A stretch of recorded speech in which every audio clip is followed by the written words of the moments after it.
its highest positivity rate yet. And in a tiny South Dakota city expecting hundreds of thousands for a motorcycle rally, these videos showing packed concert halls and no masks. Kathy Park is in Sturgis, South Dakota, with the latest. The coronavirus crisis deepening, with the country hitting 5 million cases. These 5 states combined making up more than 40% of the infections, including California, where the death toll topped 10,000. This morning in Ventura County, screaming, slapping, and shoving during a clash ahead of church where pro-mask demonstrators had gathered. Emotions running high at Godspeed Calvary Chapel, where they're defying statewide orders with indoor services. This government doesn't give us our rights. God gave us these rights. In the hotspot state of Texas, health officials reported a record high positivity rate, climbing since the end of July. In Georgia, where this back-to-school photo went viral, showing students shoulder to shoulder in the hallway, the principal now says the school will be closed tomorrow and Tuesday after 6 students and 3 staff members at North Paulding High School have tested positive for the virus. The school had suspended Hannah Waters, who initially posted the images, then reversed their decision. I knew walking in masks weren't mandatory, but I did trust them to keep us safe. And more questions tonight about the fate of college sports. The Big Ten announcing they'll slow down preseason football practices with no pads or full contact among athletes. This after the Mid-American Conference postponed all fall sports. Analysts believe the fallout is just beginning. I don't think we'll have a season in the fall. I hope I'm wrong. I pray I'm wrong. But there's just too many challenges. It's like trying to thread a needle from 100 yards. There's too many things that can go wrong. But the pandemic is not slowing down the annual Sturgis motorcycle rally, where people pack Main Street, bars, and concert venues. Nobody wants to be the guinea pig. Right. But we're going to see. It could go right, it could go wrong. We're going to find out. And Kathy joins us live from Sturgis. Kathy, has there been any other reaction to those videos of packed bars? Well, Jose, some of the people we spoke with understand the risk, but And counting, since federal unemployment help ran out. Married mother of 2, Sarah Gard, is furloughed from her human resources job. It's a lot of essentials that we're having to say, nope, not this month. This is the payment relief. Among the president's executive actions, a new formula for federal unemployment benefits. $400 weekly instead of $600, with states required to contribute $100. House Speaker Nancy Pelosi says that just won't work. He's saying states have the money. No, they don't. They have expenses from the coronavirus. They have lost revenue. Only Congress can make tax law. But the president says he can put a short-term hold on collecting payroll taxes, which fund Social Security and Medicare, for those earning under $100,000. This will mean bigger paychecks for working families. But wait, that deferred tax would still be owed next year, unless Congress agrees to waive it. A big unknown. I plan to forgive these taxes. Mixing in politics, Treasury Secretary Mnuchin described that potential campaign promise. When he's reelected, he will push through legislation to forgive that. So in essence, it will turn into a payroll tax cut. The president called the reduced weekly federal unemployment check an incentive for the unemployed to find work. I don't need to be incentivized to get back to work. I want to go back to work. Now, with a whole new set of rules and changes at every turn. We first met Collier County Superintendent Kamala Patton in May. Back then, kids still stand in hallways in elementary school. How many? 160 in this case. Social distancing, 44. 25% only. Where are we going to put those other kids? And now the answer. So our solution is going to be having the kids start their day immediately in their classroom. Instead of congregating in the hallway. Correct. Back then, how would students sit? And now? The desks are obviously not 6 feet apart, but with masks, we can still utilize the whole room, and it works. And it works because? We've worked in conjunction with our local health department to give us that guidance. No one gets a locker. Water fountains shut down. For the young students at Mike Davis Elementary School, this may seem overwhelming. So it says, my mask protects you, your mask protects me. And we come, And hello. Good morning. Administrators and teachers hidden behind masks, putting their pictures on buttons.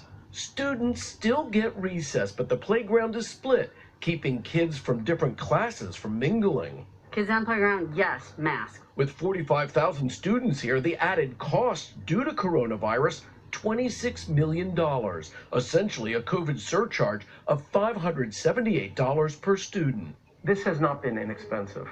No, it's not inexpensive. In this school district, 35% of the students have decided to take their classes online, live with a teacher. The one advantage to this, if there's an outbreak at a school and they have to close the school down, everyone can pivot to online classes. Over at Golden Gate High School, a more complicated puzzle. How to teach 1,760 students, 120 subjects, with only 76 teachers, with a max of 18 students per class. A problem keeping high school principal Tobin Walcott up at night. When do the answers come to you about this? Sometimes at 2:30 in the morning. Sleepless nights for everyone who wants to know, will there be football? No answer yet, but the band will play on. In the music room, trombones 9 feet apart because of the breath expelled. Back to school? Anything but back to normal. Pandemic began a grueling 8 months ago, in which nearly 163,000 Americans have died and our way of life has been altered.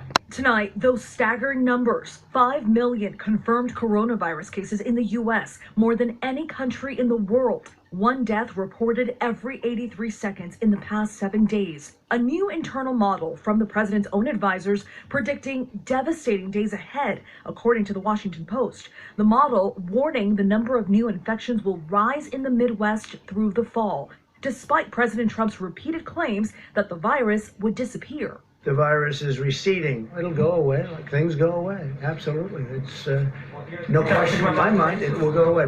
Late today, officials denying the report, according to the paper. This as parents make agonizing decisions about whether to send their children back to school. Moments ago, this Georgia high school announcing it will switch to remote learning after nearly a dozen students and staff tested positive for the virus. The mayor threatening to shut down the lakefront again, posting images of people crowding together, not social distancing. And Texas reporting a record high 7-day average of positive tests, suggesting the virus is still spreading rapidly. Nearly 1 in every 5 people testing positive. In Ohio, nearly 900 new infections reported today, the state now surpassing 100,000 confirmed cases. State officials say one man infected more than 90 people after attending a church service. A fight erupting amongst protesters outside this church in California after the pastor vowed to defy state orders to stay closed. For months, the U.S. and China have been locked in a battle over the origin of the virus and accusations that China delayed or didn't share information. There's evidence that it came from the laboratory. U.S. officials have yet to offer credible proof the virus came from the Wuhan lab, a theory that's also being shot down by Dr. Anthony Fauci for lacking any scientific evidence. But scrutiny grew stronger with the leak, then release of a State Department cable dated January 2018, raising concerns about lax safety and a shortage of trained staff. What's confusing, according to the director of the Wuhan Institute of Virology, is that the U.S. diplomats visited only once in March 2018 for a seminar that wasn't about biosafety. At that time, the U.S. officials didn't visit any of the labs, says Wang Yangyi. So I'm not really sure what the source of the information was for those concerns. For 15 years, virologist Peter Daszak collaborated with Wuhan scientists like Shuzhong Li, China's Batwoman, to catalog hundreds of bat coronaviruses. But in April, the NIH killed funding for his New York-based EcoHealth Alliance because of its links to the lab. More or less all the bat coronavirus work that they've done there has been done in collaboration with us, almost all of it. So we know that they did not have isolates of a virus that leads to COVID-19 in the lab. China faces intense backlash for failing to contain the virus and for a lack of transparency that has allowed speculation about blame to flourish. I didn't say that. No, I didn't say that. What I said is people can do whatever they want. I guess maybe they'll bring legal actions, maybe they won't, but they won't win. They won't win. action is brought against you on this, why not just work with Congress on this deal? Well, I'm not saying they're not going to come back and negotiate. They might very well come back and negotiate. When they're going to see this release. Very soon. They're going to see it very soon. Look, there it is, right there. Excuse me. There it is, right there. Go ahead. Mr. President, though, this is expected to be tied up in the court, so this relief is either going to be delayed or blocked I don't think so. I think this is going to go very rapidly through the courts. This will go very, if we get sued, maybe we won't get sued. If we get sued, it's somebody that doesn't want people to get money, okay? And that's not going to be a very popular thing. Go around Congress. Are you trying to set a new precedent that the president can go around Congress and decide how much? You ever hear the word obstruction? They've obstructed. Congress has obstructed. The Democrats have obstructed people from getting desperately needed money. Go ahead, please, right here. President, why do you keep saying that you have veterans' choice? Sir. Okay. Thank you very much, everybody. Thank you very much. Always opens Donald Trump himself up to a more severe counterattack. Like, okay, let's just take the issue of racism. He's a Mexican. We're building a wall between here and Mexico. The answer is, he is giving us very unfair rulings. Donald J. Trump is calling for a total and complete shutdown of Muslims entering the United States. But Trump comes along and said, birth certificate. He gave a birth certificate. Whether or not that was a real certificate, because a lot of people question it, I certainly question it. Look at my African American over here. Look at him. Are you the greatest? I don't know anything about David Duke, okay? I don't know anything about what you're even talking about with white supremacy or white supremacists. You wouldn't want me to condemn a group that I know nothing about. You also had people that were